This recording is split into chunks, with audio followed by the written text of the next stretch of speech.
Let's get into the decision now. We've got Paul Browning joining us on the line. He's public transport consultant at Transforum. Paul, thanks for joining us today. Having a discussion with you off air. You're not convinced that the system is going to work. Of course, we know it's the 3rd of December. We're looking at e-tolls coming on board here in Gauteng province. Why is that? Well, the reason is because SANRAL has to pay for the roads that it has built. Whether it will work or not really does seem to depend on whether or not there is a substantial resistance to paying the tolls. We simply don't know. Government generally tends to win the day on these things because they are organized, and protesters tend generally not to be. So it's going to be a very interesting first few weeks or first couple of months. Mm-hmm. When it comes to actual collection of the money, I mean, there are incentives essentially to get e-tolls because it's around half the price of what you'd pay if you don't have them.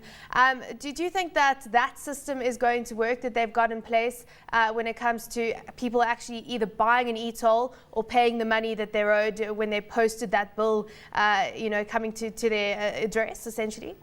Well, that's a very interesting point. If you register and buy an e-tag, you load money onto it, generally speaking, so you're paying up front.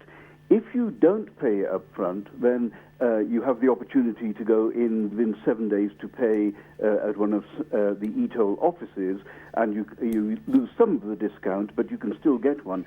But the law says that if you don't do that and you don't register, then SANRAL has to send you an invoice within 32 days, and then you have to pay it.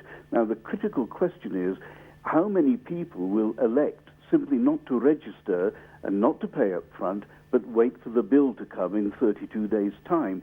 If that happens, there would be a major effect on cash flow, but perhaps an even bigger effect on the administration of SANRAL and the e-toll consortium. Mm-hmm.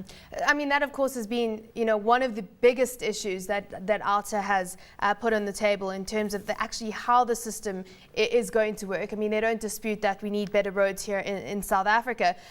Looking at the broader concept of having a tolling system, I mean, certainly not South Africa is certainly not the first country to have it. We've got this in many developed world economies, and South Africa says we should strive to be a country that has great roads, and we pay for them. And have these kind of systems in place, these modern tolling systems. Do you agree with the notion that it will work here like it does work in countries like Germany, for example?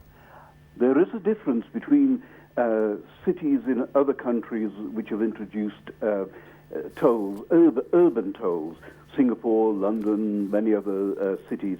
I think we can fairly safely say, they all have an highly adequate, integrated public transport network that you can use as an alternative, because the authorities there know they cannot continue to simply build roads. In the end, you have no city left, but you just have a lot of roads. The difference in Gauteng is that despite promises and good intentions, no doubt, there simply is not an adequate, integrated public transport alternative, and that seems to me to be quite a weakness in the case.